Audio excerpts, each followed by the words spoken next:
yung doorbell. Oo, pundido. Hello, May kasama ko. Ito, of course, papakilala mo ang ating guest for today. Please welcome Ms.Pauline Salvana-Bautista. Hello, good morning. Isa siyang values educator and home economist. Please, daw po, saan ba pwede si ma'am? Sige, kahit saan po ma'am. Where do you want to sit? Dito na po ma'am siguro. Yeah. Okay. There you go. At ang ating pong pag-uusapan ngayon ay actually very interesting dahil ito ay about home economics, no? Actually, parang nung panahon ko, marami pa talagang nagtuturo nitong home economics. But now, parang balita ko, hindi na siya ganun masyadong tinuturo sa mga paaralan. But before we talk about that po, no, para dun sa mga hindi po nakakaalam, ma'am, ano ba talaga yung home economics and ano yung mga naka-enclose dito sa subject na ito? Actually, tinuturo ang home economics sa paaralan. Nasa curriculum ito ng DepEd. Ang tawag dito ay edukasyong pangtahanan at pangkabuhayan. Yes. So, ang kasama nitong subjects na to ay ang mga kailangang malaman ng isang tao para mabuhay ng mariwasa at maginhawa. Kasama dito ang food and nutrition, ang home management, family life and child development, at saka entrepreneurship. Yes. Ang tanong ko parati dito tungkol sa home economics, usually when they mention, nung panahon namin, pambabae lang yan. Kasi sa all-boys schools, walang home economics eh. Kaya Wala kayo masyadong idea dyan. Walang idea. Ewan ko kung nagbago na yung kaisipan ng mga boys schools na isama rin yung home economics dahil yung buhay naman sa kusina ay hindi lamang pambabae. Correct. That's true. In fact, madami mga chefs ngayon na lalaki. Actually, ang hindi nalalaman ng marami ay ang home economics ay isang filosofiya. More than a skill, it is actually a philosophy for using all the resources that are available in order to improve one's life. So that's the goal, a healthy and happy life. Especially ngayong mga araw na to, no, na sa kabila ng napakalawak na kaalaman sa ating daigdig at kayamanan, ay napakalubha din ng paghihirap ng tao. That's right. So, ang home economics ay isang filosofiya na hopefully, kung maituro ng mabuti, makakabuo ng kultura ng prosperity consciousness. Upang nakikita natin na lahat ng kailangan natin ay narito naman. Kailangan lang alam nating gamitin ng maigi. Yes. Ma'am, kasi if I'm not mistaken din, Cong, no, parang tinuturo ang home economics from first year to fourth year high school back nung panahon namin. But since magkakaroon tayo ng pagbabago, magiging K-12 na siya, saan na siya ituturo? Anong simulang antas na siya ituturo? Sinilip ko yung curriculum bago ako naimbitahan dito at nakita ko na nasa grade 4 to 6. Tapos meron siyang 50 minutes a day sa grade 4 to 6. Tapos meron siyang 3 hours a week sa high school. At nakita ko rin na merong mga streams, no?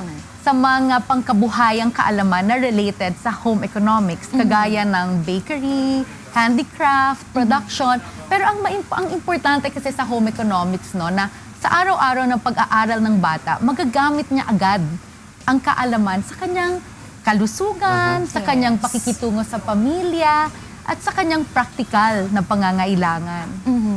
Pero if I'm not mistaken muli, parang naalala ko tinuturo sa amin nun is yung pananahi, tapos sa pagluluto. And again, this was when I was in first year to fourth year high school. And back then, medyo hirap ako. Hindi ba mas mahihirapan kung ilalagay siya sa grade 4 to 6? Kasi yun ang misconception tungkol sa home economics. Ang nangyayari sa home economics, nagiging siyang cooking and sewing class. You know, that's actually a misconception that was discussed as early as 1902. In 1902, alam naman nating lahat na yun ang panahon ng Industrial Revolution. Ano? At ang naging epekto ng Industrial Revolution ay nawala ang mga ina ng tahanan sa tahanan at napunta sila sa mga pabrika. Ang naging effect nito ay ang mga bata hindi na supervise ng maigi. At napuna ito ng mga guro sa public schools, no? Kaya ang ginawa nila noong 1902, nagkaroon ng conference. At 4 na disciplines ang nagsama-sama para dito sa conference kung paano ba ma-address sa paaralan ang mga nawala na kaalaman dahil nawala ang mga ina ng tahanan sa bahay. So ito nga, gaya ng sabi ko, food and nutrition, mahalaga ang agham upang mapabuti ang ating kabuhayan at kalusugan. Number 2, mahalaga ang values. Kahit mahirap ka, kung marunong kang maging matipid, masinop, malinis, at mapasensya, you can actually transcend that. Mahalaga din na maiintindihan mo ang kabuoan ng tao. At para dito, kumukuha tayo sa disiplina ng psikolohiya.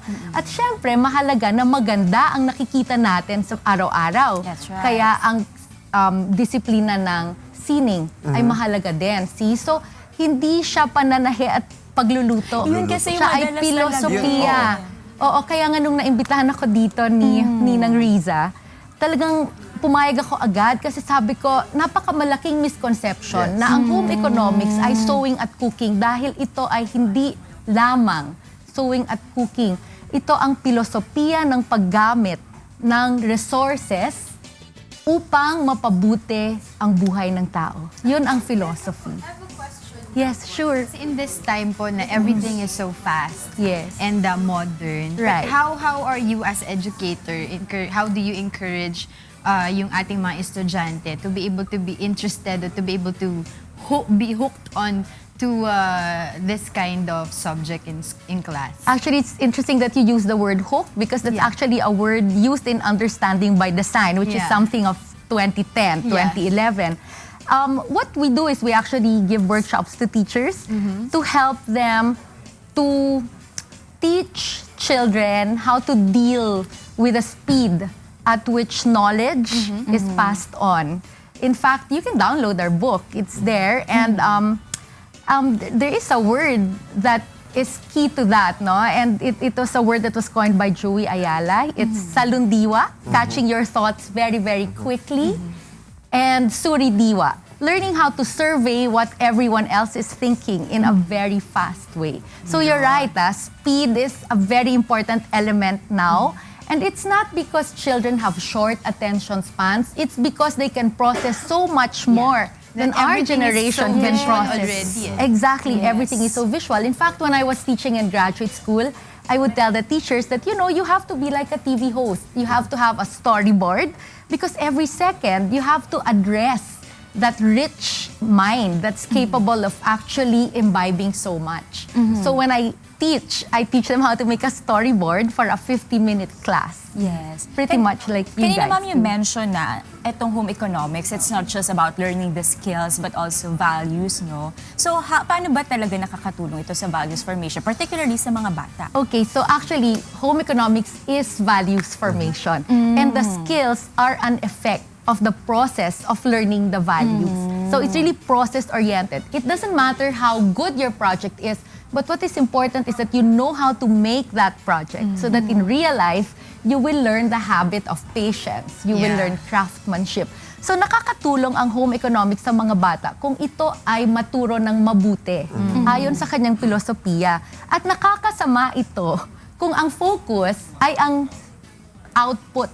Dahil kagaya ng mga anak ko in school, no, minsan it's so tempting to actually let somebody else who knows better to make the project. Ako, ayaw na ayaw ko yung craft kits na ginagamit sa home economics dahil walang naituturo ito sa bata. Creativity is not there. One of the things that I did when I was practice teaching, when I was in college in UP, was yung, kunyari, yung pajama project, no? We have to learn how to make the pajama, which is a very good skill. Yes. But how do you make that relevant to adolescents? So it's a good way for them to learn their own creativity. Kunyari, instead of using a kit na nandun na yung tela, nandun na yung sinulid, bigyan na lang natin sila ng puting tela, itahi nila at pintahan nila. Yes. You know what I'm saying? It's that creativity aspect that is missing when we make kits. Yes, that's right. Tsaka I think also parang more importantly, it promotes yung relationship, yung bond with the parents. Kasi at my time before when I was studying home economics nga, yung tinuruan kami magtahi ng apron, magburda ng ano. And then there was a time na yung mommy ko was doing it also. Di parang, Ma, I know how to do that kayang-kaya ko yung nga, pwede ba kitang tulungan? You know, you said something very important, and that home economics should really help to foster bonds among family members. In fact, ang homework sa home economics dapat nakaka-build ng relations ng family members. So ako, ang pinaprescribe ko is when you give the children homework, it should be something that will help the parents convey their values to the children. Parang nagkakaroon tuloy tayo ng sistema ng pag-transmit ng values. Because that is what home economics is. It's about transmitting the values that will enable human beings. Honestly, ako rin, I can say na yung mga natutunan ko, like yung basic sewing, particularly yun, no, sobrang naging kapakipakinabang siya sa akin. Kasi like sa mga simple na pananahi, kung hindi ko to tinake up before or hindi sa amin tinuro, hindi ako marunong. Kasi minsan talaga nagkakaroon tayo ng times na wala ka naman talaga mapagtatahian na isang bukas na patahian. But because of the skills that I learned from home economics, nakatulong talaga siya. Backstitch. Pero see, again, as I said, no, that's really not the point. Because there might be places where you can't even buy thread. Diba? So you have to think of an alternative way to teach the principle. And the principle that you want there is resourcefulness. It's industry, it's creativity. So it's not so much the materials, but it's the process, it's the experience. Teachers really have to be creative. Ngayon po ba, yung mga batang lalaki po ba pwede rin sa home economics? Kasi nung panahon namin, industrial arts kami. Hiwalay yung sa babae, sa Yun nga lalaki. Ganun mo ba? Ang alam ko, you were saying that. Kasi sa pag sa home economics yan. Para sa lalaki yan. Where I grew up, sa UPIS, lahat ng ginagawa ng babae, ginagawa din ng lalaki. Lahat ng ginagawa ng lalaki, ginagawa din ng babae.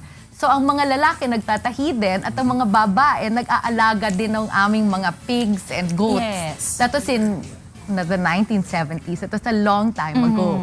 Ang home economics kasi is really not supposed to be divisive, meaning hindi siya pang babae or pang lalaki. Pang tao siya eh. And whether you're male or female, you basically have the same needs. You need to eat, you need to have a healthy life, you need to have a good, happy home, right? Yes. At siguro, no, bago tayo magpaalam, ma'am, siguro last few words na lang po kung bakit mahalaga talaga na ipagpatuloy ang pagtuturo at pagkatuto naman ng mga bata sa home economics. Siguro ang last few words ko would be to remind the teachers no, na ang home economics ay isang filosofiya.